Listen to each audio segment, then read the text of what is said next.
గ్రామ పంచాయతీ ఎన్నికలను ప్రశాంతంగా నిష్పాక్షికంగా నిర్వహించేందుకు ప్రతి ఓటరు ఎన్నికల నియమావళిని పాటించాలని మెదక్ జిల్లా ఎస్పీ జీవి శ్రీనివాసరావు కోరారు. సమస్యాత్మకంగా గ్రామాలుగా గుర్తించిన సాబాద్ తాండా, ఎల్పుగొండ, కొత్తపల్లి, అబ్లాపూర్, అన్నారం గ్రామాలకు చెందిన ప్రజల కోసం ఎన్నికల నిబంధనలపై ప్రత్యేక అవగాహన కార్యక్రమాన్ని అధికారులు నిర్వహించారు.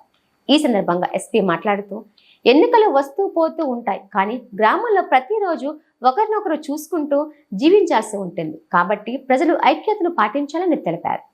ఓటు హక్కును భయభ్రాంతులు లేకుండా పూర్తిగా స్వేచ్ఛగా వినియోగించుకోవాలని ఎస్పీ ప్రజలకు సూచించారు.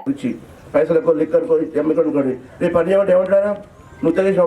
తీసుకుని అంటాడు, అవునా కాదా? పని చేసిన ఏంటంటే ఏదైనా ఊరికేసిన ఓటును డబ్బులు తీసుకొని అంటాడు. ఆ మాట వద్దంటే మన బస్సులు డబ్బులు కానీ, లిక్కర్ కానీ, ఆల్కహాల్ అయినా మందులు ఇట్లా కూడా తీసుకోవద్దు. ఖచ్చితంగా మీరు మీ ఓటు హక్కులు పెంచుకోవాలి. ఇది 1 ఇయర్ మొత్తం 5 ఏళ్ళ మనకు వస్తుంది. మీరు ఎన్నుకున్నవాడు మనం చెప్పినట్టుంటారు. కాబట్టి మంచి వాళ్ళని చూసి కూడా మంచి వాళ్ళని చూసి ఎన్నుకోవాలి. ఎవరైతే అభివృద్ధి చేస్తారో గ్రామాన్ని, ఎవరు చేయగలుగుతారని మీరు నమ్ముతారో అలాంటి చూసి చేయాలి. దాంతోపాటు ఎవరికేషన్ చెప్పాల్సిన అవసరం కూడా లేదు. సీక్రెట్ పెట్టాలి. ఎవరు చెప్పనవసరం లేదు. ఎవరికేషన్ అనవసరం నీకే, అది నీ మనసునే ఉండాలి. బయట ఎవరు చెప్పనవసరం లేదు. అది సీక్రెట్ పెట్ట ఉంటుంది. సో చూసుకోండి, 80% కోటాలు కానీ, లేకపోతే ఒకరికొకరు కొట్టాడు, ఒకరి మీద చెడు ప్రచారం చేసుకోవడం, వాట్సాప్లలో పంపుకోవడం. మరిన్ని అప్డేట్స్ కోసం మా ఛానల్ని సబ్స్క్రైబ్ చేయండి.